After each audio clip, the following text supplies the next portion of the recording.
Drink it in, drink it in, drink it in, man. It is picked up by the Lions. Coming back right side, 25. Picks up a block at the 30. It's at the 40. Drink it in, drink it in.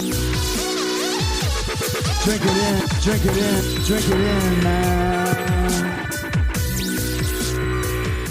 Rolls to the right. Stafford throws deep. Got a man out there. Enzo. Caught. Touchdown, Detroit Lions. Marvin Jones.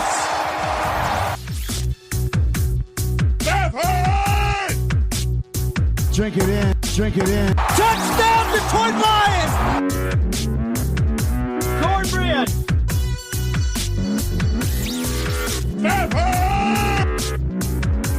Drink it in, drink it in, drink it in, man. Detroit Koolaid drinkers, what is going on? It is Wednesday back here on the Detroit Koolaid Cast. I'm your host, Derek Oakrey. We're serving up that Honolulu Blue flavored Kool-Aid once again, and it's draft week.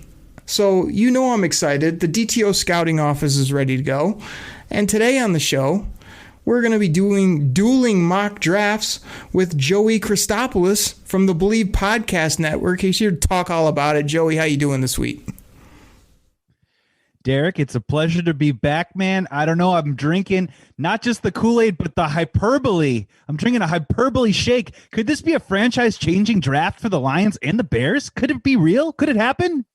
Drink it in, man. Oh, it tastes so good. Draft. I cannot wait. It's going to be awesome, man. And like I said, there's lots of rumor innuendo going around about maybe Chicago and Detroit doing a trade. I mean, I'm praying that Mac Jones goes at 3 because Mac Jones should not go at 3. I mean, you've got Justin Fields. Is he going to go at 4, 5, 6, or is he going to tumble down the draft board? Trey Lance, my guy, no idea where he's going. So many questions, so few answers. Just days away when people will be hearing this, so we could talk all about that, but I say we just get into our dueling mocks, and what I'm thinking we do, Joey, is just we'll go down this list, give each of our picks. Sometimes we might agree, sometimes we might have to battle it out, sometimes we might talk about some trades that might occur, and we'll just go back and forth, work our way through round one for the people. Super excited, man. Let's get into it. Are we going to shock the world at number 1 here, or is this going to be pretty obvious? There's no shocking the world. It's been signed, sealed, and delivered forever. Yeah, Trevor Lawrence, there's nothing to talk about here. I think he's going to be a top 10 quarterback pretty early in his career. I think he's going to be a great player. Yeah, Trevor Lawrence to the Jaguars. It's signed, sealed, delivered. No surprise. You know what's really funny, though, and honestly, we can even kind of probably skip to number 2 is Zach Wilson going to the Jets, where it's so funny where we're talking about all these different prospects, but we're not really talking about Lawrence and Wilson because we already know where they're going, which is kind of funny. There's almost like a mystery to Trevor Lawrence because we just automatically assume that he's good and that he's going to the Jaguars. It's kind of funny that way. I mean, the guy's been great since coming out of high school, basically. So the wild card is my boy Zach Wilson there from BYU. But like I say, he looks like he came straight out of a pop music video. He's going to sell some T-shirts, some programs, and he can throw the football all over the yard. So, yep, I got Zach Wilson, quarterback, going to the Jets. No surprise there at number 2. So the question is, my friend Derek, what happens at number 3, my friend? What are you thinking? What are the San Francisco 49ers, who trade up so much draft capital to get up to the number 3 spot? Who's it going to be? What quarterback are they going to take? Joey, the San Francisco 49ers have lost their damn mind if they gave up all that draft capital and they come up and they take McCorkle Jones from Alabama. Like, this guy, he looked like a complete cheese ball at his pro days, just goofing around, acting like he's everybody's best friend. I mean, I don't see this guy being a top quarterback in the National Football League whatsoever. I see him being middle of the road. This is classic smartest guy in the room. Kyle Shanahan thinks I just throw anybody out there and with my offense. Yeah, you could probably get away with it with Trey Lance or Fields, but you take Mac Jones, that's going to be a mistake. But I hope he does it because that's going to push more players down to the Lions. That's going to leave better quarterbacks on the board maybe when the Lions are picking for more trade options. So please go take this overrated, overhyped player at 3 overall. Please do it.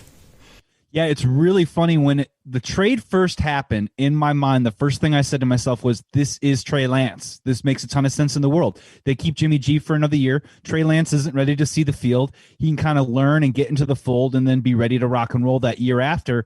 all this Mac Jones news comes down the pipe that they're looking at him. And now in the final days, it's now down between Trey Lance and Mac Jones. I'm going to go against my initial instinct. I think they're taking Mac Jones, man. And I'm with you. I don't think I agree with the pick. I think it's an overvalue. If we all remember, Bears fans certainly remember the very first mock drafts that came out after the season. Mac Jones was going to the Bears at 20, and now he's going to the 49ers at 3. What the hell happened, man? What the hell happened? But I think the 49ers take Mac Jones. That's what I think the pick is going to be. I don't get how he climbed up so much. I don't understand what they see from an athletic standpoint. Okay, he had a good college season. He can throw it around the yard. Congratulations. I would love him playing in Chicago as well, just because that's your squad, and I think he'd be a bum there too. But yes, this is my swing pick just because, like I say, if it is one of the better quarterbacks, I think this guy could tumble into the 15s or 20s. Really, seriously, it could be a 15 to 17 slot drop if he doesn't go here. So I hope it happens. So we'll keep this thing moving. Pick 4. This is really, everyone seems to be set on Mac Jones. Now, could they be pulling the wool over everybody's eyes? I wouldn't put it past them. This is when the draft begins, right? Yeah, well, I'm saying there's still that thing that 3 could be that wow, like it's totally a different player, but 4 to me is the wild card because there's like 4 or 5 options I could see happening here. What do you have happening at 4 with the Atlanta Falcons or another team? I'm trusting what I'm reading and hearing right now, and I think it's going to be Kyle Pitts, the tight end out of Florida. The situation is, sure, they could take Fields and they could take Trey Lance right here at number 4, but the cap situation in Atlanta is so bad right now. Matt Ryan is owed a ton of money this year. He's owed a ton of money the year after, too, as well, and there's a ton of dead money that's going to go on that cap. They're already talking about maybe having to possibly trade Julio Jones, so what better way than to bring in that new shiny weapon for Matt Ryan for this year, maybe a quarterback for the future? I think they're going to go Kyle Pitts here, man. What say you? Kyle Pitts, I mean, that's the talk. Do you think Julio actually gets dealt, or is that just a lot of smoke here? To who, though, would be my counter to that? I mean, sure, he could be dealt. I think there's a lot of teams that would want to get him, but his contract is insane right now. And who exactly has that cash to throw around? And would it be that situation where would Julio just go to any old team, or would he have to go to a playoff contender? I mean, could like the Jacksonville Jaguars swing some sort of deal to make Julio Jones on the Jacksonville Jaguars? Maybe, but I don't know, man. I think that just seems like there's just a lot of smoke trying and drive up his market value and just sort of see what happens. I don't see Julio Jones not on the Atlanta Falcons next year. Yeah, they do have the cap issues, but before that, I had heard that the Falcons really wanted to go all in. Matt Ryan is there for a couple years, basically, regardless. So the best way, if you're going to keep him around, is to sort of go for it. Keep Julio one more year, get Kyle Pitts. You got Ridley there. You've got, figure out your running back situation. You got a good O-line. Defense has some ball players over there to some degree. So, I mean, that's sort of what I was hearing, is that they would just go for it. So if that's the case, I mean, I guess I have Kyle Pitts going here. I think it's a nice trade-up option as well. And they do have a new GM. Yeah, this is kind of Blair the Horn. This is the first place where a trade could happen, right? This is the first spot where trades could go down. Yes, yeah, I think so. But they do have that new GM as well as a kind of a unique owner where I could see him just going for the quarterback, just saying, hey, this is the best value. This is our best long-term play. So they could go that route as well. Joey, I think I do have a soundbite. I've been bruising through the soundbites trying to find some Mac Jones or find some other bits, but we may have a draft horn here. Do you want to hear it? Yes, I do. If we have a trade, that might be after the new sounder here on the show if trades go down. But I'm going to go with Pitts here in my mock here at 4, just because I'm not doing trades, even though we will talk about them. So just go for it. Go for Pitts. If somebody gives you a crazy deal for Julio, fine. But if not, just try to outscore people in Atlanta, I guess. Yeah, absolutely. And if they don't make that trade, or they don't trade out of it, I mean, I think Pitts is a guy that's going to probably have a really great season next year for Atlanta. And then now we come to number 5, Derek. I'm dying to hear what you think on this one, because I'm hearing, this seems like a one or the other in my in my viewpoint. So what do you think the Bengals do at 5? Like you said, there's only been 2 choices talked about, Penei Sewell and Jamar Chase. This is one of those things that's crazy with the draft. You hear so much groupthink. You hear all these, it's going to be this guy for a long time, and then all of a sudden it starts to flip at the last second. I've been on the train of Jamar Chase to the Cincinnati Bengals here just because I feel like it's too perfect to be able to pair up that wide receiver and that quarterback. Yes, I know he needs protection. Yes, I know that there's some other needs on the Cincinnati Bengals, but they've got some serviceable tackles. They've got some offensive skill. They put together some young defenders last year. So you add a guy like Jamar Chase, they're going to be hard to deal with on offense. I think it could really help the team. And I think you can get by with serviceable O-lines. This guy's too good, and the connection with Joe Burrow is too good to pass up on. Man, we're still in agreement here. I'm with you with Jamar Chase. It just makes too much sense, right? Like Joe Burrow's old buddy, the 1-2 combo of Chase and Burrow seems like something that Cincinnati Bengals fans will absolutely love. Penei Sewell, this whole time up until maybe about 2 or 3 weeks ago, was the perfect prospect, right? And now all of a sudden you're hearing a little talk about maturity issues. He's kind of slipping a little bit here and there. A couple mocks even have a guy like Rashawn Slater going ahead of him. Of all the people that I've read about in this whole draft process, I mean, and I'm even talking about Trevor Lawrence, Jamar Chase feels like the only dude that I've read about where there is nothing anyone says bad about this dude. This dude is ready to roll. This guy is a competitor. I mean, I think he could be, a fantasy factor in his rookie season right off the bat. I'm sticking with Jamar Chase. I'm with you on that one. Yeah, he's a ball player, no doubt. I think that is what goes down. If it is Penei Sewell, it wouldn't surprise me, but either anybody but those two. And even if Kyle Pitts is there, I don't see that being as good of a fit as Sewell or Chase here at this point. Before we move to 6, Joey, I kind of been looking for this. I thought I'd maybe just sum up what I think Mac Jones's career will be in one soundbite. You want to give that a hear? You want to give that a listen? Bring it to me. This will be in Kyle Shanahan and Lynch's head for the rest of their life when they take Mac Jones 3 overall in the NFL draft.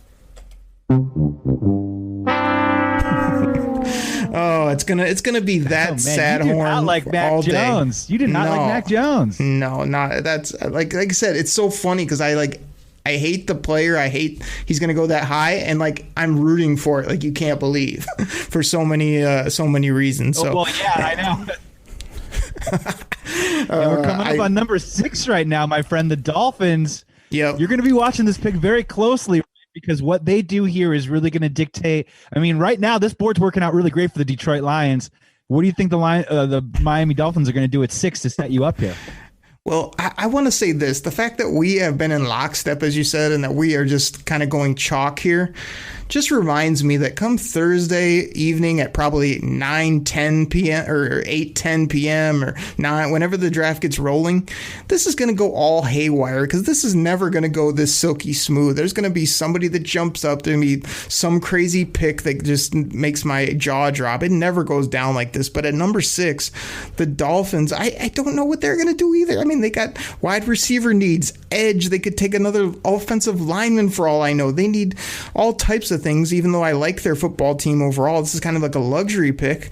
So I have them going with Jalen Waddle, this kid out of Alabama. And the reason I do, full disclosure, is because Jalen Waddle's the least player that I want for the Detroit Lions. So if he goes the pick before, it would help me mentally, as well as I don't care that he's crazy fast. I think he's tiny. I think that he's going to be great on a team with other weapons. I don't know the weapons they are starting to formulate in Miami or some of these other teams, but I cannot see him coming to Detroit and being a dead set number 1, even though I have people on Twitter. You can find me at Derek Oakery saying, oh, this guy's unbelievable. He uncovers. He's fast. He's just a freak.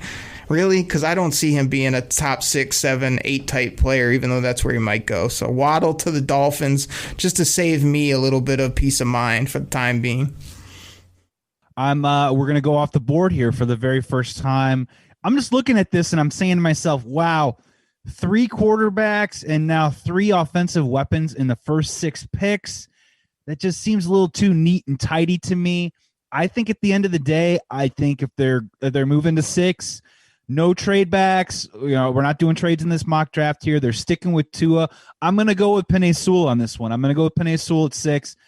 I think just at this point now, they have a wealth of other first-round picks where they can take chances on offensive weapons.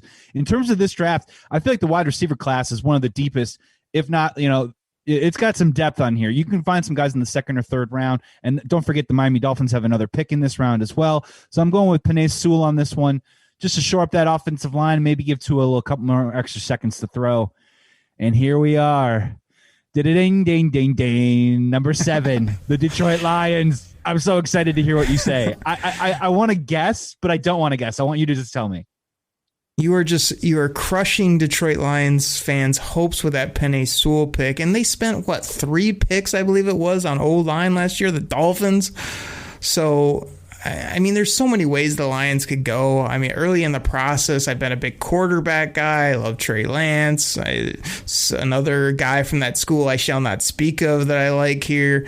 There's some wide receivers, which everybody seems to want for the Lions. But the late rising pick, I mean, with the 7th pick in the Detroit Koolaid mock draft, the Detroit Lions select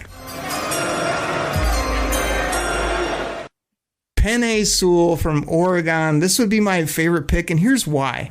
Because I feel like Penei Sewell is one of those foundation pieces, whether he plays the right side now, maybe he moves to the left, he puts us from a good above average O-line to possibly a top 5 line in the league that helps our run game, that helps protect our quarterback, that helps give our receivers more time to get open and get up over the top of the defense, helps you in so many levels. And it's kind of like that good first pick by the GM and Dan freaking Campbell. It's like, this is our new beast playing in Detroit rather than some fringe skill player. So I know that's a new game, speed, offense, I get it. But if Penei Sewell is on the board, I just think that makes more sense. You can go get a receiver and some other things in other rounds, other years, but Penei Sewell would be a slam dunk if he's there, which he is in my mocks, so I'm going to go ahead and take him. Yeah, I think if you're a Detroit Lions fan, God, you got to be so excited if that happens, right? I mean, this is the guy that is the consensus top offensive tackle off the board. I'm a little torn here in this spot too as well, but you're looking at the Detroit Lions and you're like, wow, they don't have a lot of receivers. What exactly are they going to do to give Jared Goff an actual decent shot at perhaps becoming that long-term quarterback option, even if they are interested in that in general? But then I keep thinking it back to Dan Campbell, Chris Spielman. It all starts up front. So I'm going to go with Rashawn Slater. I'm going to go with the next guy off the board there and sort of stick with, I think, everything that you just said. I just think a real good foundational piece. I think DeAndre Swift is the focal point of the offense for you guys heading into next year. So I'm going to go with Rashawn Slater. Again, though, let's keep saying it as a caveat. If this board works the way that we think it works and they're at 7, there's going to be so many teams calling up to the Detroit Lions to try to trade out of that pick. And now things get really interesting, and you guys can continue to accrue maybe even more capital through this pick. But if you stay there, I wanted to say Devontae Smith, but I'm going with Rashawn Slater. I think those are both great picks. I think Slater would be welcomed pretty much here in Detroit as well. But the thing Detroit fans want more than either of those, to really be honest, is this. They want that sounder to go off. They want that noise to go because we want a trade down. We want to accumulate picks. And like you say, if Justin Fields is on the board, if Trey Lance is on the board, if some of these fancy skill players are still up there, let's go ahead and deal down. Now, if Sewell is there and you have a trade on the board, that's going to be a hard one for me, but I'm always a guy that likes picks. I think the more picks, the more chance to hit, the more you can go get players at different spots rather than worrying about value spots. You can just be like, man, this great person, he fits on our team, take him. So trade down is what we're really hoping for, but Sewell or Slater, everybody in Detroit would love. I mean, they drink that in all day. Drink it in, man. So we'll keep this thing moving. We'll go a little rapid fire here now that we got the Lions in to get through this first half before I take a commercial break. So at 8, I got Slater going to the Carolina Panthers. I think it's another sneaky spot for either trade, maybe even a quarterback, but I would stay with Sam Darnold if I were them. What say you? So I'm with you. You think conventional wisdom, Slater would be an awesome pick for them. Wow, a big, huge offensive tackle for Christian McCaffrey to run behind. What a great idea. Yes, right. They need wide receiver help here too as well. But I'm telling you, man, and this is not This is not my vibe. This is just the people that I talk to with the Carolina Panthers. And one of them just so happens to be the Believe in Panthers host, Desmond Johnson, for the Believe Podcast Network that me and you both know and love and work for. The word out of Carolina is if a quarterback is there, they're taking a quarterback, and they're going to double dip. And Sam Darnold is only worth $5 million this year. It's kind of a rental. It's kind of an audition. It's kind of a let's see what happens. And they are bold enough to think like that. And with that wisdom and with that thought process, I think they're taking Justin Fields here at 8. And it's going to sound crazy. I'm not on board with it at all. I think that with Sam Darnold, they could probably, and keep in mind too, Teddy Bridgewater is still on the Carolina Panthers. So then they would have 3 quarterbacks heading into the end of this round 1, heading into the night. But I'm going with Justin Fields here just based on all the stuff that I say, the stuff that I hear from Carolina Panthers fans who seem to think that the Panthers are going to double dip here. It's crazy, but that's what I think is going to happen. Yeah, see, I just don't like it. I mean, we won't stick on this too long, but Sam Darnold, I think, is 23, 24 years old. This isn't a mid-career quarterback. Teddy Bridgewater, you got to move him around. He makes a good boatload of money. I mean, there's people in Detroit, too, that are saying, well, why don't you just still take the quarterback and then you can figure it out? Like, I just don't see it. You're either ready to turn it over to a new guy or transition it, or you're not. And I don't know why you go get another young QB and before you even see him hit the field, you're like, hey, let's put a guy right next to him and see who will win. Like, I like Matt Rule as a coach, but that just seems like kind of a backwards move to me, or just not using your resources properly. So I don't know. I mean, they go ahead, but at number 9, and speaking of a team that doesn't really know how to use their resources that well or can't find a quarterback, the Denver Broncos. I mean, how many bum quarterbacks have come through there? Good old John Elway. I mean, you think he'd be able to pick one, or one would find you at some point. So I'm going to help him out and give him my boy Trey Lance, quarterback, North Dakota State, 6'3", 225 pounds, sophomore, balled out, can run, can throw. I just think you could pretty much turn the keys over to him quick and go just send Drew Lock on his way, even though I like some of the swagger Drew Lock has, but I just think he's shown he can't do it at this level. I'm in agreement with you. At 9 here, I was also thinking, wow, Vic Fangio, maybe a Micah Parsons. He'd be a kind of guy that I think would be a great fit for them on their defense, go defensive on the side of the ball. But look, this is the Denver Broncos we're talking about here. Everything that you just mentioned is completely correct. Ever since Peyton Manning, and even before that, they've never really had like a true vision at quarterback. It always just kind of feels like they're just throwing kind of shit at the wall or darts at the wall and just kind of hoping that it sticks. Drew Lock just so happens to be the current incarnation of that. Paxton Lynch before him, and so on and so forth. So I think they feel like that they have to at this point. They have to take a quarterback in this position, and it's going to have to be Trey Lance here at 9. And lo and behold, with our mock draft, my friend, all those quarterbacks, 5 quarterbacks in the top 10, like they talked about, they're all gone. Exactly, and that's what I think so crazy is like.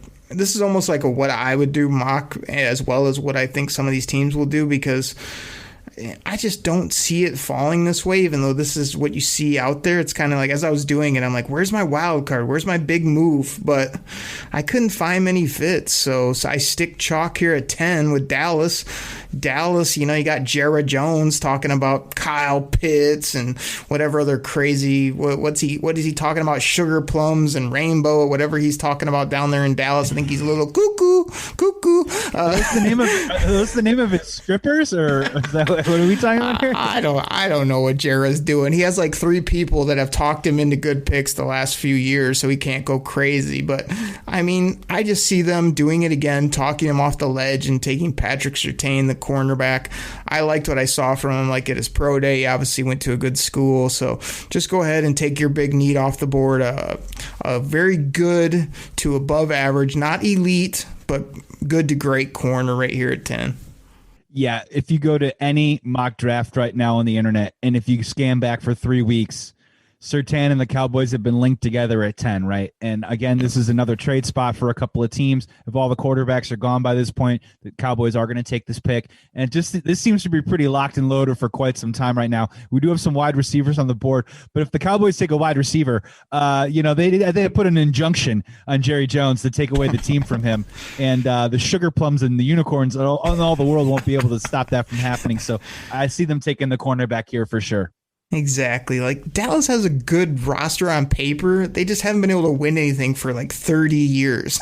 I don't even know like if I cared about football. I knew what football sucks. was when they were good. Let's be honest. Their defense sucks. Every year we talk about the Cowboys and Sean Lee and their defense is going to be good and all this other stuff. Their defense is terrible. Their offense is good, and you just can't keep playing the back and forth game that they've had to play these last couple of years. You know, they're a good offensive team, but on the defensive side and special teams, they're terrible. But that's what's crazy. They've taken like 2 to 3 linebackers. They've taken defenders up front. They've taken a couple corners. They never address safety. And like you say, they're Swiss cheese all over the defense. Like I don't even think some of their linebackers are going to hold up the next year or two. They're going to be out of the league. And they passed on this guy at pick number 11.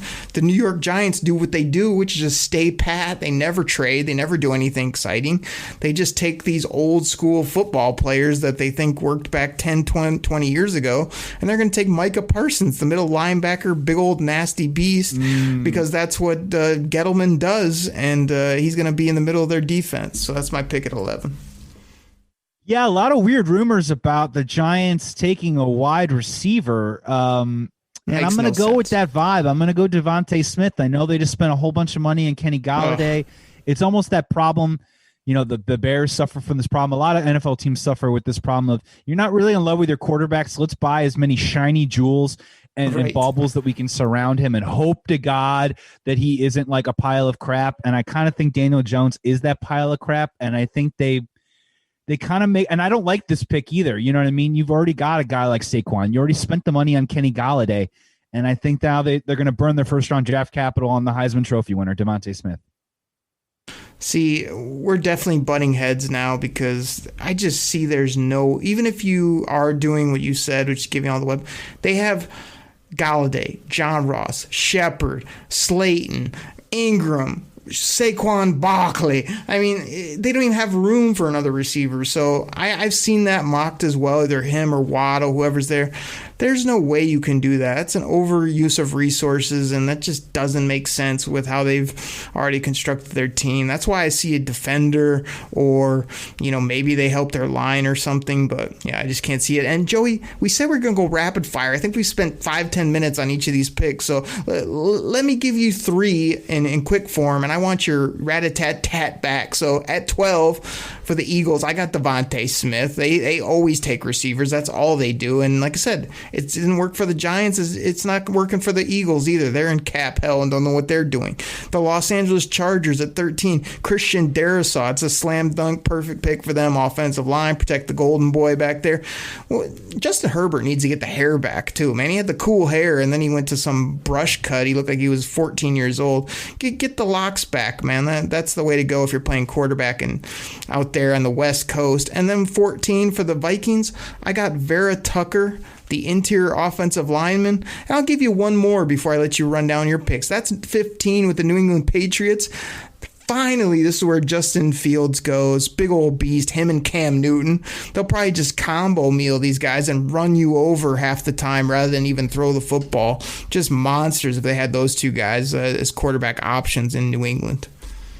That's how you get it done, Joey, right there. That's 4 picks flying through. Yeah, that's how you get it done. That's how you get it done, man. So here we go. Number 12 with the Philadelphia Eagles. I think they take Jalen Waddle. I think this is where the Jalen Waddle spot goes. As you notice in the past with the Eagles and their offenses, they're always kind of looking for guys that are, you know, either speed, burner dudes that can kind of get, outside, all that other kinds of stuff. Number 13 with the pick, I'm sticking with Darrisaw, man. I think that's a great call. I think that with, Austin Eckler and Justin Herbert now, I think that they can kind of fortify that a little bit. The Chargers can be super dangerous next year. Number 14, I'm going with the Micah Parsons. He's been on the board for me for too long. And they need to remake that linebacker group. They've kind of been shuffling guys sort of in and out a little bit. They've been losing dudes to free agency. Micah Parsons. And then number 15, because all my quarterbacks are off the board, I'm going to go with, and I'm going to get this wrong, the linebacker from Notre Dame, Jeremiah Owusu-Koramoah. Did I get that correct? Did I get that right? You nailed it. I didn't want to mess up your flow throughout those, but I did want to throw in a nice caveat with Philly.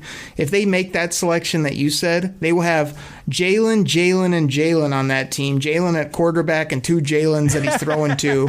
I mean, that sells itself right there, even though they won't win many football games if that's their approach to the NFL game. And, yeah, you nailed the linebacker. So I'm liking the picks, Joe. You're bringing some good knowledge. I think we're knocking this out. We haven't shook up the world yet. We haven't made any ultimately crazy picks, but who knows how it's going to go down on Thursday, man. We're halfway through this thing. Yeah, halfway through. Bears on the board, right around the corner. No trades, all quarterbacks gone. Now it just gets really interesting here. Defense and offense. I mean, and there's going to be some running backs coming pretty soon, so make sure we get prepared for that too. Running backs? What? We're going to get into all of it. And like I say, we're going to get our sponsors in here. We got a new great sponsor. If you love fantasy football, you got to go check out realitysportsonline.com. It's my most favorite fantasy platform to play on. You're talking contract leagues. You're feeling like a real NFL general manager when you join some of these leagues. As well as you got to hear about my other podcast, BLEAV, on the Believe Podcasting Network, which also stars Joey Christopoulos on Believe in Bears. So many other, probably 300-400 other pods. So we're going to check out those sponsors as well as others, and we're going to come back and finish out this mock draft. Everybody, we'll be right back.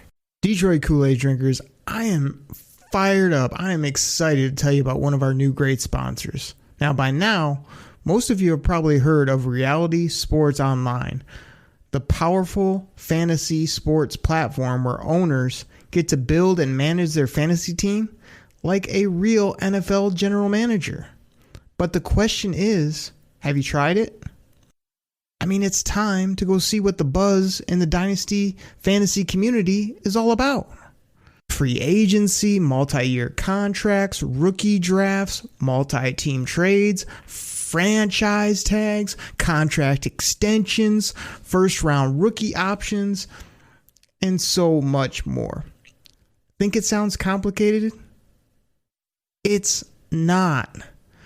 The best thing about Reality Sports Online Fantasy Front Office is that it doesn't take any more time than a standard league. It just requires more strategy. Do you think you're among the fantasy elite? Well, this is the platform to test your mettle. Still not sure? You can test your general manager skills for free in a mock free agency auction.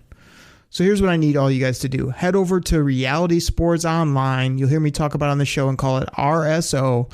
Head over to Reality Sports Online and check them out right now. Everybody, I want to take a quick pause and tell you about my other Lions podcast. Now, on this show, I serve up that Detroit Koolaid on Wednesdays and Fridays. But on my other podcast, that drops on Thursday mornings. That's called Believe, and that's spelled BLEAV in Lions, Believe in Lions with myself, and Lions legendary safety, Benny Blades. That's right, me and Benny Blades chop it up talking football. He's hilarious. He makes me laugh. We get in a bunch of arguments, and, he talks about the U all the time. It's all about the U. It's all about the U. But Benny also talks about the Detroit Lions. He was a great player on the field. He has great stories. Love his football knowledge across the board. We have a bunch of fun. So everybody, hit that subscribe button. Find it on your favorite podcast platform. Again, that's Believe in Lions, myself and Benny Blades on the Believe Podcasting Network. Check it out. We thank you so much for the support. What's going on, Detroit Kool-Aid drinkers? We are back from the break. This is your host, Derek Oakery. Please go give me a follow on Twitter at Derek Oakery. That's spelled DEREK OKRIE. As well as hit that subscribe button here on the show. Share it with a friend. Great time to hear all types of draft coverage if you love the Detroit Lions. As well as just really happy to have Joey on the show today from the Believe Podcast Network. He does great work across the board, talking Bears, talking all types of sports content. You can find him on Instagram. He's got videos going everywhere. So just putting out great stuff, and we just love having him on the show. Me and him mix it up a little bit, and this is just a great time of year for draft football, and then before you know it, the season will be right around the corner. So, Joey, tell them where they can find you on IG or any of your other platforms, and we'll get this thing rolling. Yeah, Believe Podcast Network, as you mentioned before, BLEAV. I host a show called Betting Chicago and a show called Believe in Bears.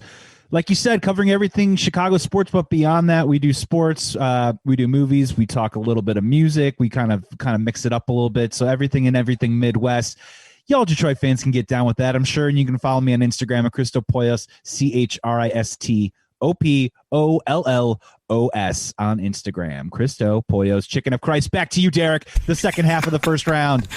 It's my favorite Instagram handle of all time. I got to admit, I would never make fun of it here on the show, that's for sure.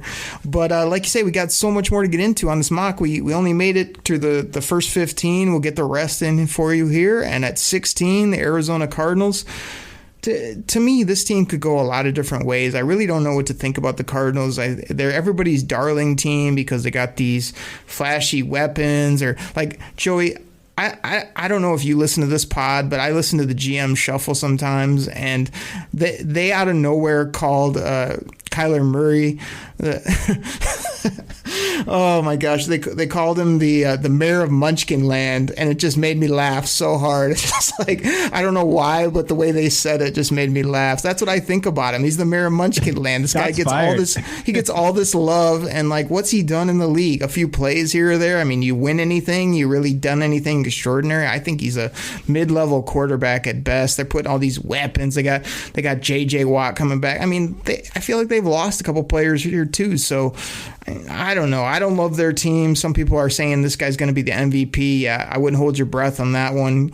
I'm giving them J.C. Horn, cornerback, because they lost Pat Pete, but I just don't know. I don't know if they're going to surprise me, but I think they're just a lot of hype right now. I'm in complete agreement with you. Good call. J.C. Horn, Patrick Peterson's on Minnesota now. They got to sort of fill that out a little bit. Let's be honest, their defense wasn't a shining star last year. J.J. Watt, I don't really think moves the needle that big. J.C. Horn, I think, is the pick for the Cardinals at 16. Good call. 17, the Oakland Raiders. Oh, wait, no, not Oakland.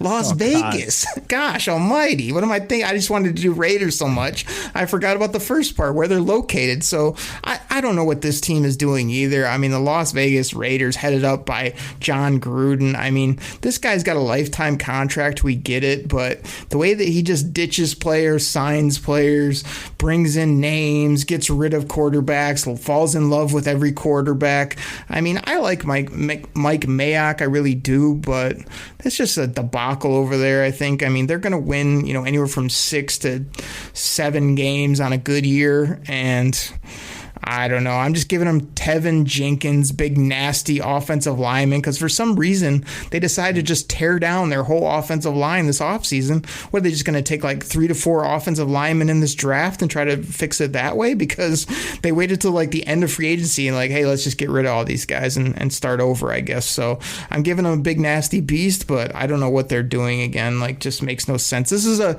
sneaky team, in my opinion, for a very aggressive trade up for a quarterback, which will be fun, but it'll also be one of those moves where I'm just like, okay, yeah, that was exciting, but now you've given away all your draft capital and you got a quarterback which you probably will not do ultimately well with, and you'll be right back in the same spot you're at now. So that's my take on the Raiders. Yeah, I'm right there with you. I don't have Pro Football Focus in front of me, but I thought that they actually liked their offensive line and they had a pretty good thing going last year. And yeah, you're right, man. They completely dismantled the thing either through trades or cuts or moving on from all these different people. I'm going a little bit of a different direction. I'm going Elijah Vera Tucker, also on the offensive line too as well. And I just think, especially after the past couple of years, they haven't graded out super well in terms of their drafts. They took Ruggs in the first round last year. I think they maybe go on the safer side and they take Vera Tucker. I'm with you. Yeah, decent player. He's getting some buzz. He's just interior lineman, but I mean that would be a good piece for them. I don't know that it gets them over the hump or winning many ball games. Now, Joey, before we get to these next couple picks, are you doing what I did? Are you going to push a couple players down to your beloved Chicago Bears here with your next couple picks so that you end up getting your dream scenario? Or are you actually doing this legit? Because I definitely twisted a few things around there at the top so I could get my guy.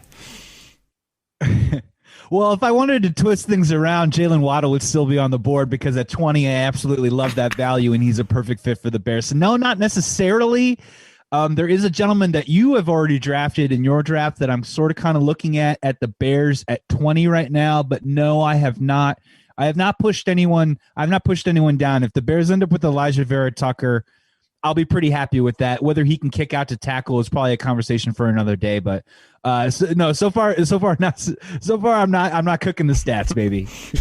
All right, I'm curious to see who you take because I don't want to get in a big argument with you here, but I got a lot of issues with your Chicago Bears team, both personally and then I just don't think they're going to be that good. So if they want to trade up with the Lions, I'm more than happy to do so because I think you guys would be definitely picking in the top 10 again. I hate to slam you here on the show with you being such a great guest, but that's my hot take on Chicago. This is not going to work with Andy Dalton and company. If they don't get it together and surprise me, they're going to be picking in the top 5, top 10. I'm sorry to tell you.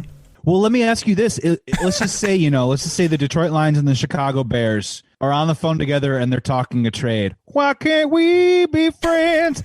But if they do that, for you personally, what package, what would you want back from the Chicago Bears for them to move up to 7? What would make you happy as a Lions fan? Before I answer that, did you just do that so you could sing on the show? Is that what that was all about?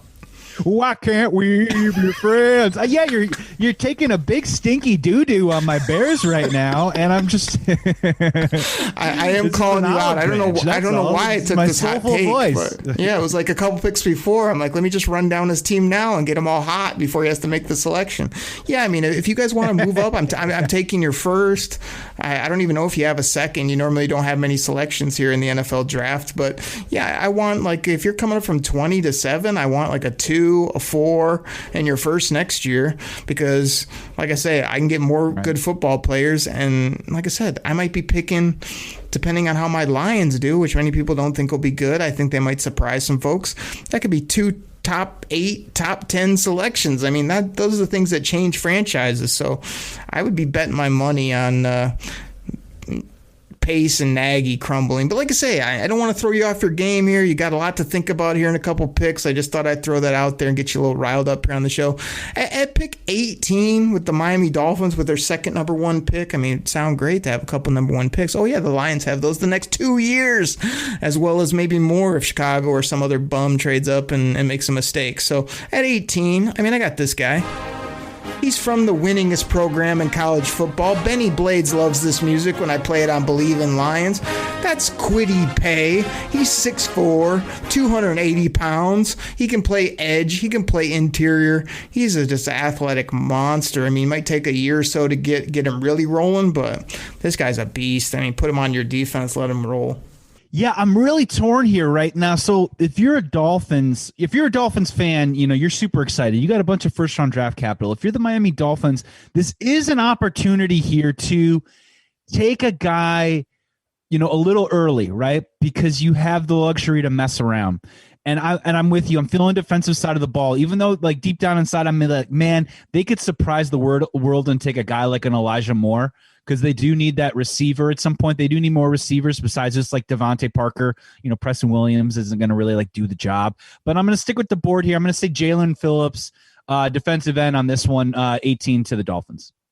Oh, that's a great pick by you. I mean, staying home, this guy's an absolute freak. As long as he can stay healthy, which has kind of been his main concern, he's a beast. And I already took Jalen Waddle for them early, so they got plenty of exciting weapons for Tua, whether it be Fuller, Waddle, which I don't really love the player, but another weapon as well as like you say, I like Preston Williams. So they may be looking running back too. It's another spot either here or in the second round for running back. You said you're going to get some running backs. I don't know. I don't mind running backs in general, but they're really not going in the first round these days. So let's go ahead and get to 19, the Washington football team. I mean, for me, this is an up-and-coming team, to be honest. I like what they've done on defense. I think if they got aggressive and got a signal caller, they could have a really fun team when you're talking about McLaurin and Gibson and a young QB and the nasty beasts on defense and some of the other pieces that they have. They could surprise in the NFC, I believe, but I just have them sitting here in this mock and taking JOK. You did it so well earlier. I won't even replicate it, even though it's a great name to say. So give me JOK from Notre Dame, the linebacker here at 19. Yeah, I'm going to go with Caleb Farley here. I know that the back medicals have been a little weird, but it's at this point now where he's kind of slipped about those 4, 5, 6 spots based on that medical. You know, the dude is a high-end caliber player. Ron Rivera is still the head coach. They're not really 1,000% sure what they want to do at quarterback, so I don't really see them going with like a wide receiver here or anything like that. I think they're going to go with Caleb Farley at 19. Interesting. So here we have come to the spot. I beat you up. I kind of just threw you under the bus. I gave your team a bunch of grief. Now you are selecting for your Chicago Bears. I mean, lots of holes. Let's be honest. Lots. No. I'll go ahead and cue up the soundbite. You let me know when you're ready. This is crazy. The Lions in Vegas are over under 5 wins right now, and you're talking about holes on my team. Get out of here. Oh, it's a mess. I mean, you're drinking that orange Kool-Aid because they're not good at a lot of spots. I'm sorry to tell you. I had to break the news to you here live on the show. What spots? What spots besides quarterback? What spots? Defense, wide receiver, tight end. I don't even love some of your running backs that you guys love so much. You don't have many. Who's playing corner for you these days? I mean, I don't know what you got. Tell me where you're good. It'd probably be faster. Well, that's a really good point. Well, we're great on the defensive line. We have a Roquan Smith, who's a Pro Bowl linebacker. We have an All-Pro secondary guy named Eddie Jackson. We have an All-Pro Bowler named Allen Robinson. We've got a guy named David Montgomery, who was the top 3 running back the final month of the season last year. We're not doing that bad. We're at 7.5 wins over under in Vegas right now, so it's not like we're like blowing you guys out of the water at all. But you're bringing up a really good point. Where who's your quarterback? At 20 now. Go ahead. Well, no, I mean, look, dude, quarterback. Look, you have Jared Goff as your quarterback, okay? Is he going to be your quarterback in 5 years? No, he's not. Is Andy Dalton going to be my quarterback in 5 years? No, he's not. The idea for the Chicago Bears is to make the situation on offense as attractive as possible for the next year when Andy Dalton is not our quarterback and we're either going back in the draft to draft a guy. Maybe we're going to take someone this year or we're going to make a trade for someone. So a lot of people feel like Greg Newsome out of Northwestern, the cornerback, is going to be the pick here at 20. I've seen that a lot in the mocks. That's kind of the flavor of the week for the Bears, Chicago Bears wise. I'm going with a guy that you took a couple of picks earlier. They're all kind of sort of changing chairs a little bit. I'm going with Tevin Jenkins here for the Chicago Bears. Big, nasty dude. Is he going to get us 2 or 3 extra wins next year? No, but for the Chicago Bears, it isn't about next year. It's about the future. And when a franchise quarterback looks at our situation, they want to see Tevin Jenkins, a big, nasty dude in the offensive line, anchoring it. And I think that's where it starts. I also like the wide receiver depth in the 2nd and 3rd round, so we could always look in that area too as well. It's going to be a big, nasty man at number 20 for the Bears. Oh man, I like getting Joey riled up here on the show. You can see his blood boiling here as we're talking because we always have so much fun. I'm nice, and here I'm just grilling his team. But I like that pick. You're just upset that we're both going to be bad next year, Derek. Both of our teams, I hate to break it to you, are going to be bad next year. So well, I understand. I'm here for you. We're in the same boat. I mean, we'll see how it shakes out. I mean, you might be assuming your team's going to be bad. I mean, I think I'd rather have Goff than Dalton. I'd rather have Swift than Montgomery. I'd rather have some other players rather than those old bodies that you named off. You're running out of stuff. Yeah.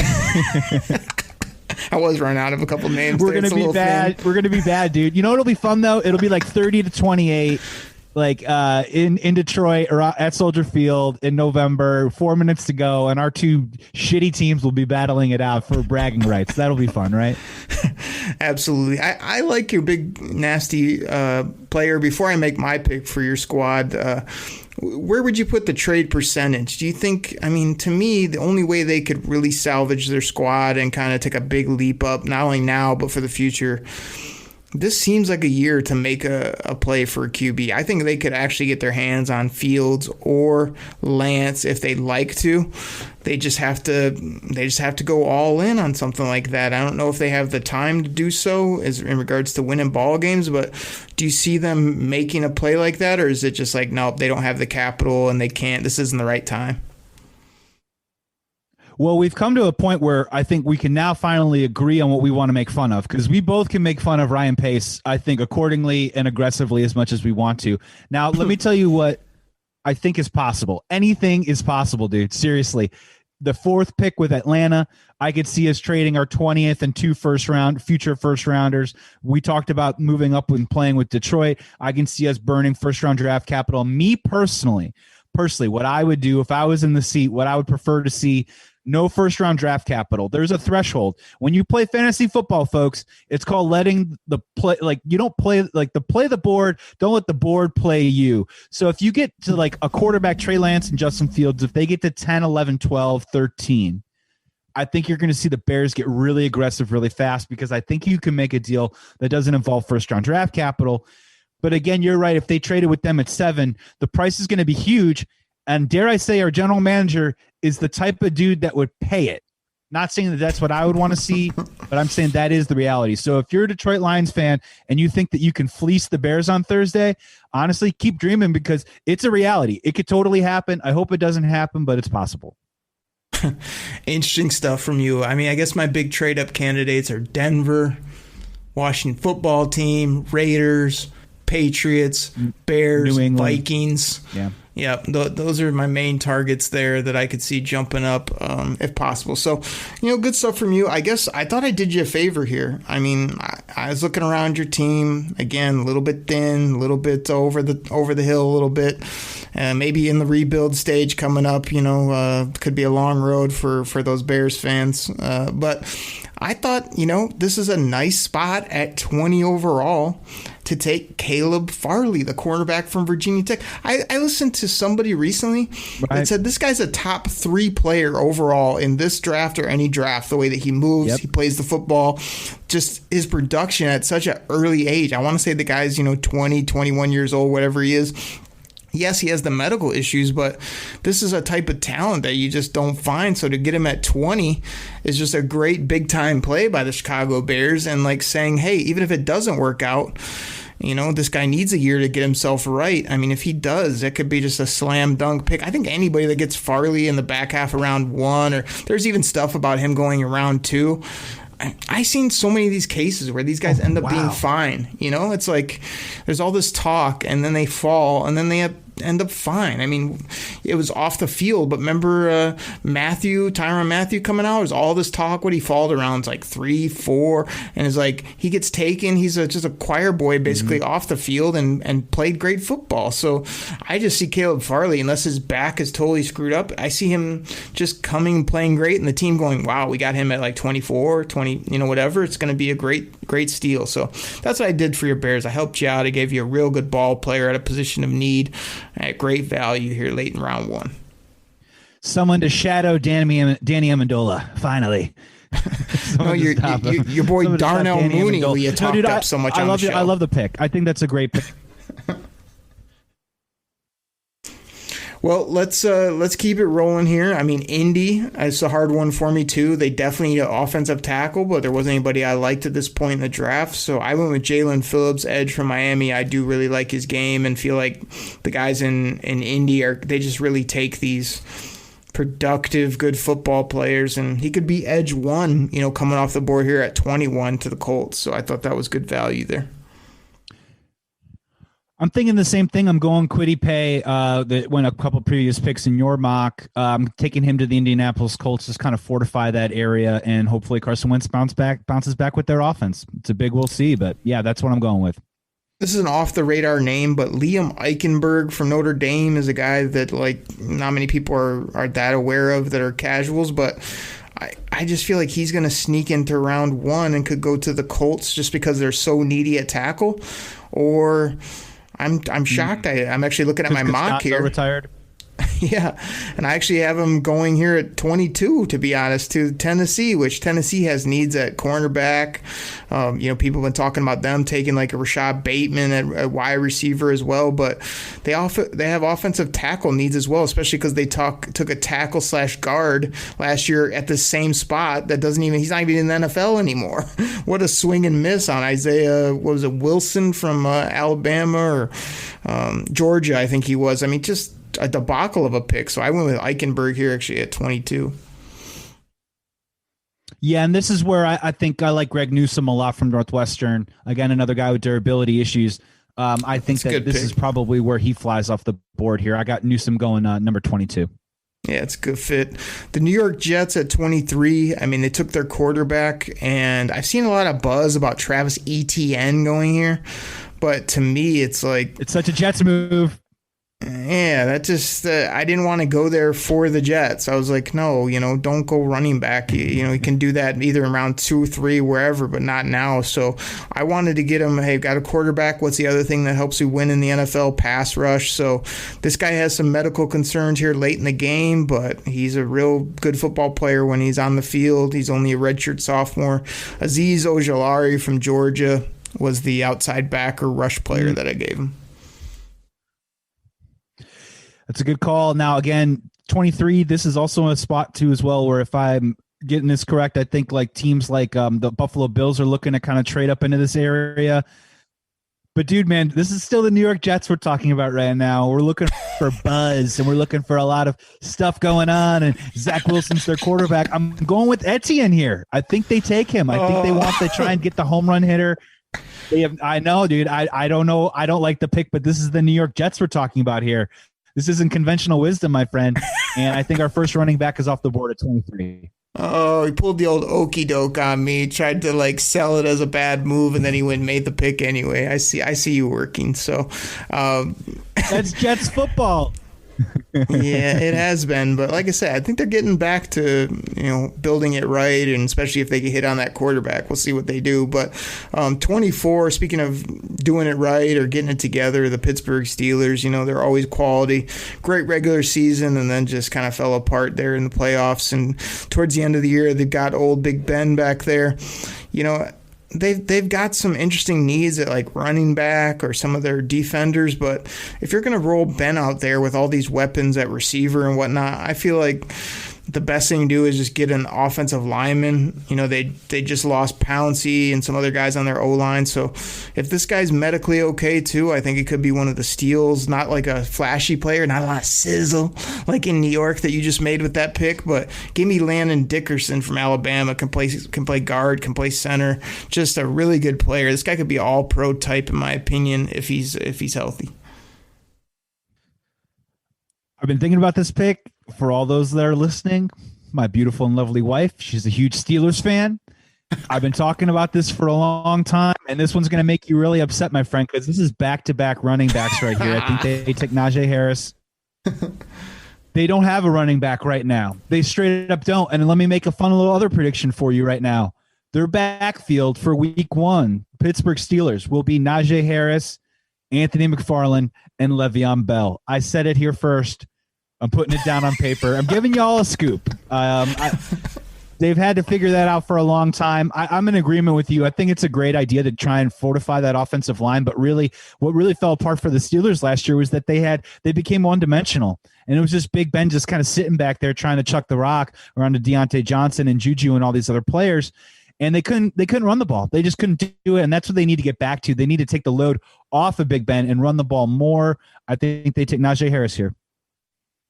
Joey dropping bombs on the show, back-to-back running backs in round 1, and the Steelers taking a running back in round 1.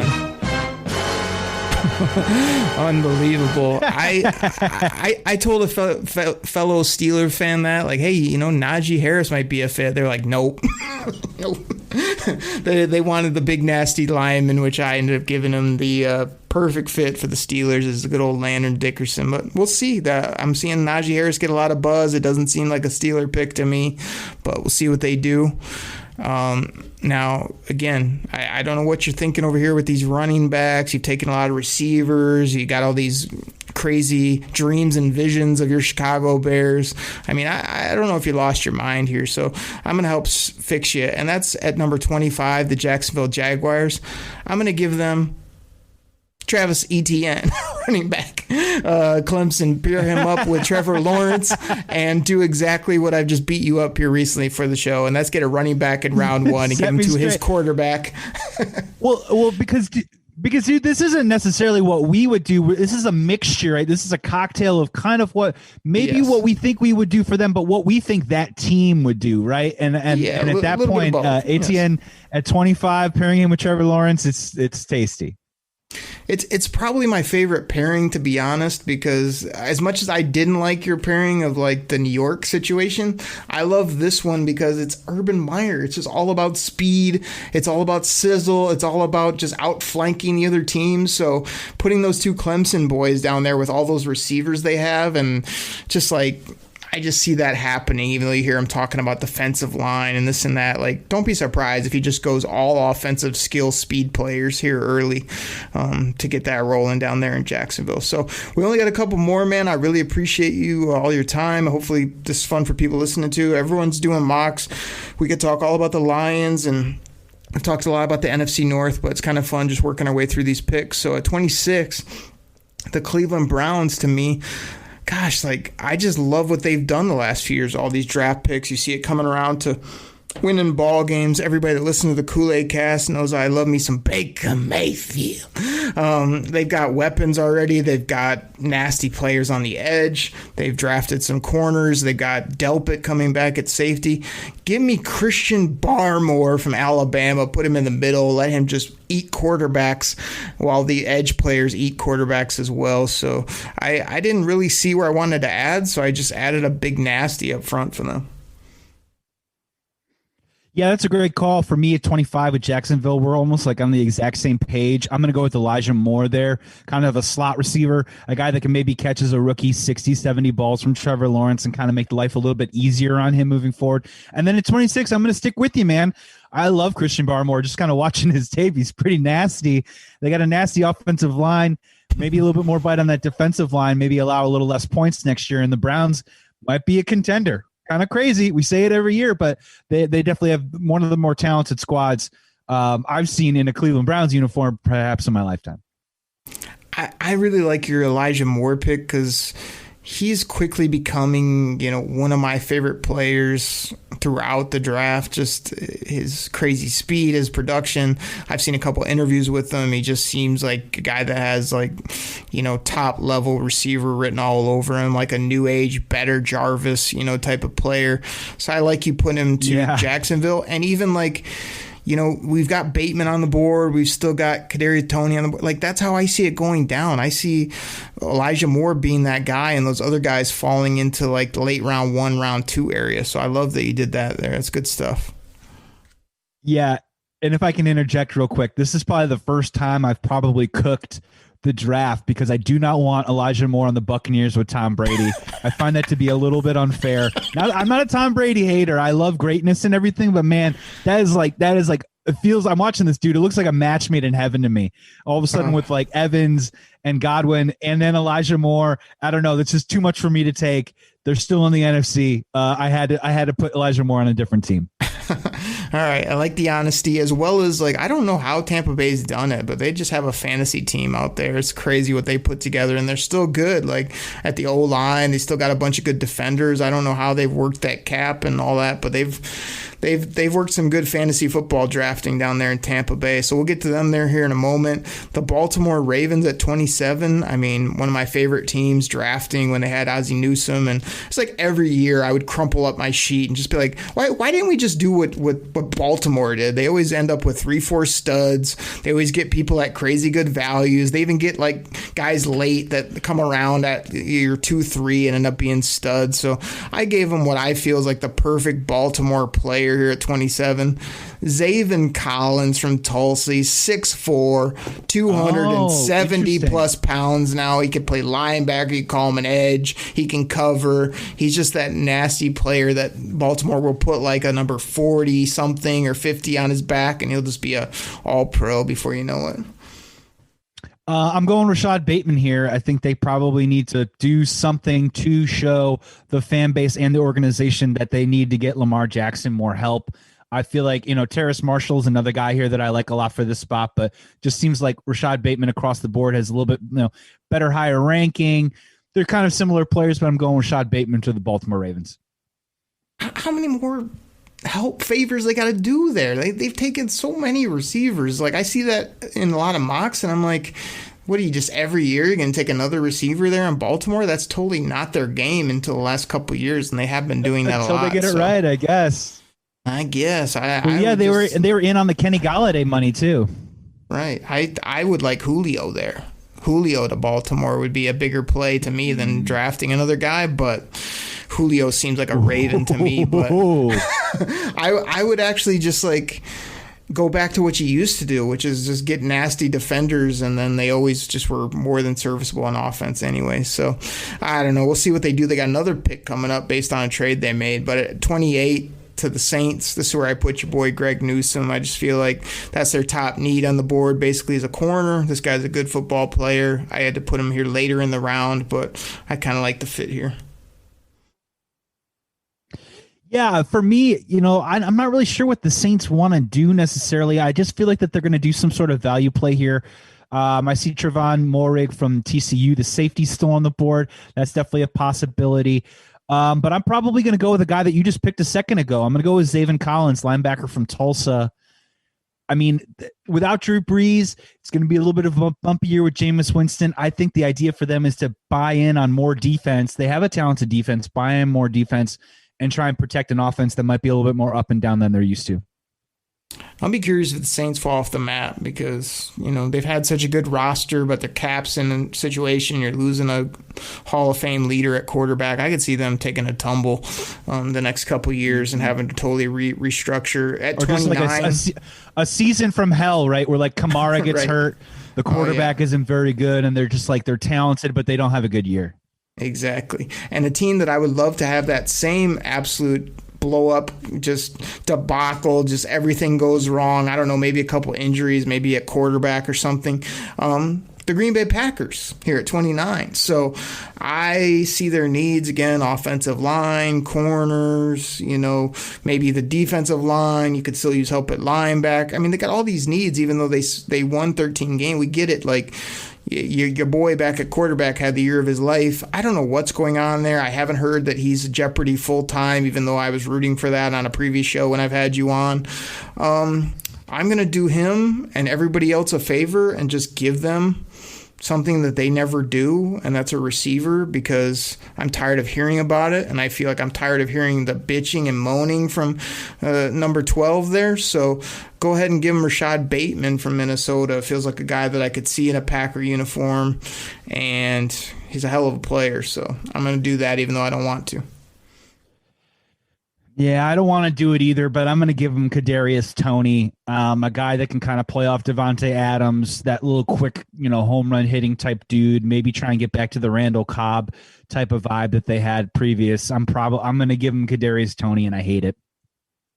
Yeah, I hate it too, but like I say, receivers, that I don't know, maybe that could backfire or help us in our teams, because sometimes those don't work out. Everybody wants to take these flashy receivers where you could take a more meat and potatoes position, but Kadarius Toney to me just does not seem like a Green Bay guy. He seems like a guy that needs to be on the West Coast, Florida, Georgia, somewhere like that, where he can just be a nasty player. I don't see him up there in the cold doing his thing, but I got Toney, gosh, I say that, and I'm looking ahead here in my mock. I got Toney going to Buffalo. What am I doing? Oh, yeah. I was going to say Tampa Bay. Well, Tampa Bay, obviously, I think Tampa Bay would love a guy like an Elijah Moore, but if he's off the board, I think Kadarius Toney can definitely be a spot for him for sure. I don't know why. I guess I just did that. It was a top need. I thought maybe him and Diggs would be boys, but I hate that fit. That's a terrible pick by me. Go ahead. So wait, 30's Buffalo? Yep. So 30 Buffalo, I'm going to go with man, this is getting weird at this point. I don't think they would take a receiver. I'm going to go with Asante Samuel Jr. I'm going to go cornerback. Oh, that's a good pick. I think we're just keep fortifying that defense. Hopefully get Zach Moss back. I do think though that Buffalo, honestly, because I think Etienne and Najee Harris are going to go somewhere in those 20s. I think Buffalo's going to move up, and I think they're going to take one of those guys. So this pick might seem a little false. So I'm just going to go with Asante Samuel, kind of the best guy on the board right now, defensively. Gosh, I say good pick, but then you ruin it because you can't have Buffalo going back to running back again when they took Zach Moss. They took Singletary round 2. What, they're going to take another running back this year and then one next year and the year? Like, you can't just keep taking bodies, especially at a position like that. Yeah, I just don't see that. They always go nasty defense. I love your pick of Samuel. He feels like a guy that McDermott would love, and you just go up there and be a great piece on defense. They already got a good O up there. Give the ball to Zach Moss. Let him run over fools. Yeah, no, all right. I agree. For some reason, the rumors are that Buffalo thinks that they're a running back away from winning the Super Bowl, and I disagree with that completely. But I wouldn't be surprised if they tried to do that. All right, we'll see what happens. So we'll finish this out. 31, Baltimore. My quick opinion on that trade was good for Kansas City that they've totally rebuilt their whole offensive line. I mean, we'll talk about the Raiders tearing it down. The dang Chiefs have got rid of everybody and added all these studs. They've got all these all-pros now on the O-line to just protect the Golden Boys. So they added another one, and like for me, that's great value for Baltimore, getting a round 1 and some of these other pick swaps that they got, as well as they already got a tackle, right? Stanley's over there, and they just brought in another vet. They got the Villanueva, so like that was just a nice trade in my opinion to get first round value. Even if the guy plays great for the Chiefs, I still think it was good on both sides of things. I don't know. I kind of ran out of options I love, but their top need was an edge guy, and I was just kind of like, I see this guy kind of tumbling into round 2, but because we're here at 31, and because it's the Ravens, who I feel like can always get the best out of these guys, I went ahead and gave him Gregory Rousseau from the U. There you go, Benny Blades. Like, I feel like they could just figure out how to use him, let him hunt quarterbacks, and he'd probably end up being way better on their team than anybody else. And a guy that's still on my board that actually went a bunch of picks before you, and I like him a whole lot, just hasn't worked out yet, is trade Orlando Brown. What do you do? Just go get Liam Eichenberg at number 31 and just plug him in as your tackle and just start that clock, that rookie contract clock all over again with a tackle. And I see them going with that at number 31 for the Ravens. Okay. Put him on the right side and Stanley over there on the left. Like I said, they did add a couple vets here recently, so they may have filled that void already, but I like your thinking there. So at 32, to end this dueling mock here, where we went through all the picks, we tried to give you lots to think about before the draft hits. You'll probably be hearing this the day before. We all can't wait till the draft kicks off to see what our Lions do, see what Joey's Bears do, see who's moving up the board, down the board. Joey, at 32, to the world champion Tampa Bay Buccaneers, led by Tom freaking Brady. You know where Tom Brady went to college, Joey? You want to know? Michigan? Oh yeah, you know it. Let's see. I got the music, which I already played for Quiddy Pay. This is a classic Michigan bit too. I'll fit Jim in. Harbaugh, the greatest coach of all time. Let's go blue. So, I mean, you got Tom Brady. He switched teams in a pandemic year. He went down. He won a Super Bowl. He's got Mike Evans. He's got Godwin. He's got Gronk. He's got all these running backs from all these high picks that didn't work out. He's got nasty players on defense. Elijah Moore, Ole Miss. To Tom Brady, your worst nightmare. Yeah. It's perfect. The guy's a beast. I mean, it's such a luxury pick. It just doesn't even do luxury picks justice to be able to get this guy at this spot with the team he already has. Absolutely ridiculous. Give him another ring. Yeah, I had Elijah Moore going number 25. So he's not on the board. You're the Super Bowl champs. You have the luxury to reach if you want to. So I'm just going to kind of go with the next best thing. I'm going to go Tutu Atwell, little 5'9", little explosive little firecracker. Look, man. So here's the deal, right? You know, dude out of Louisville, super fast.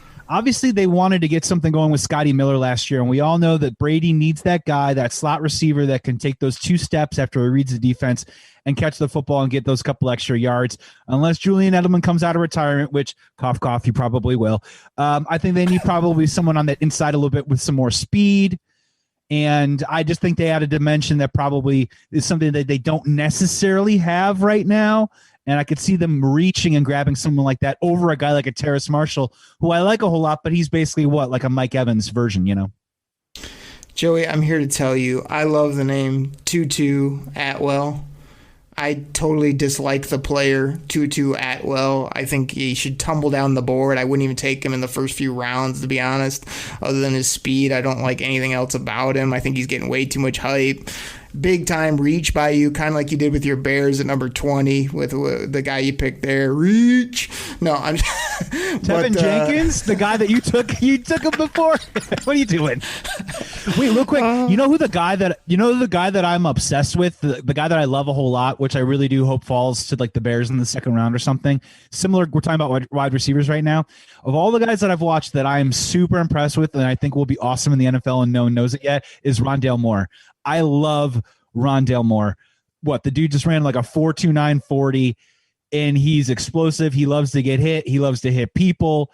And I just like, you look at his draft profile and everyone says that like he loves the game. He's gritty. He's got heart and all this stuff. And now all the physical traits are coming into line. I just think that's one of the guys that like slips between the cracks. I love Rondale Moore.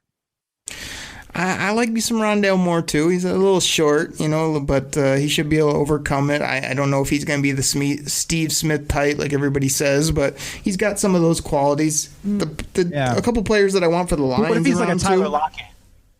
Yeah, that's a good comparison. I like that. Round 2, I think the Lions have a huge hole at safety. So if number are you guys? Is there? We're picking at 41 and right there at the top, kind of a round 2 as well. So, Merrick, if he got there from TCU, I would like. There's also a lot of times in mocks where I'm getting, who am I getting in round 2? There's like some of those good linebackers, whether it be Baron Browning, who else do I like in round 2? Even some of these defenders that we mentioned, like if the Lions end up going big offensive linemen but get a big player on defense in round 2, either in the front line or a safety, like I said, I think that would be nice.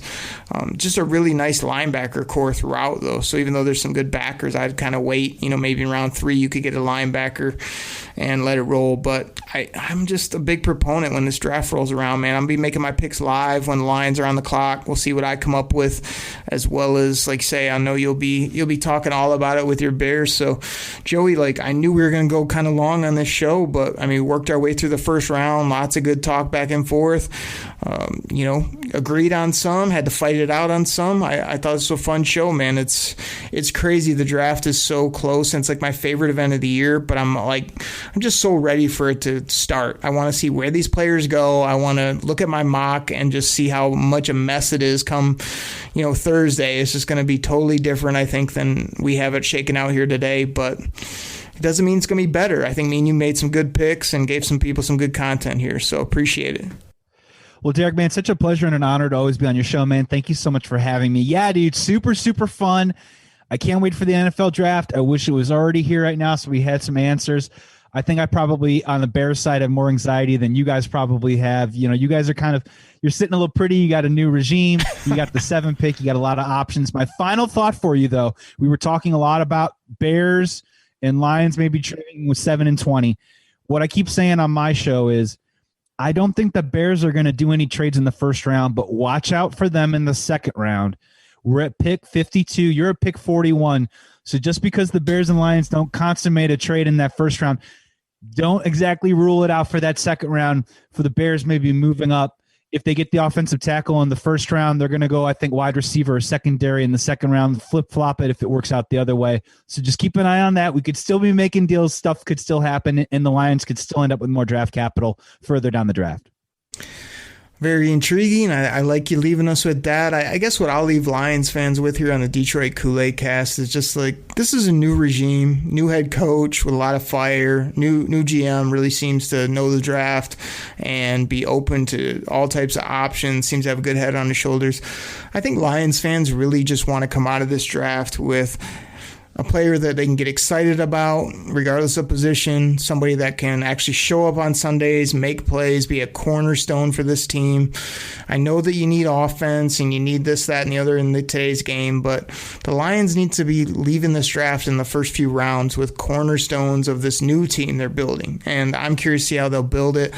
I'm thinking that it's going to be very exciting when it's all said and done to really see the new shape of the Lions, some holdovers as well as some of this new blood good, really have a better hold on what this team is going to be. And like I say, it's all about what they do on Sundays, and Lions fans are real excited now, and I think it's only going to ramp up after Brad Holmes and Dan freaking Campbell kill this draft and get it done for the Detroit Lions, and everybody can fill up their glass and proudly drink that Honolulu Blue Kool-Aid. Oh yeah, all day, every day. Drink it in, man.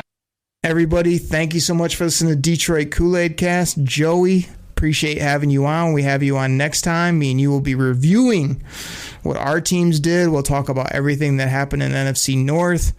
Everybody, I'll be back on Friday recapping what the Lions and all the other teams did, but mostly focus on the Lions for the Friday Kool-Aid Cast, so don't miss that. That's going to be a tremendous show.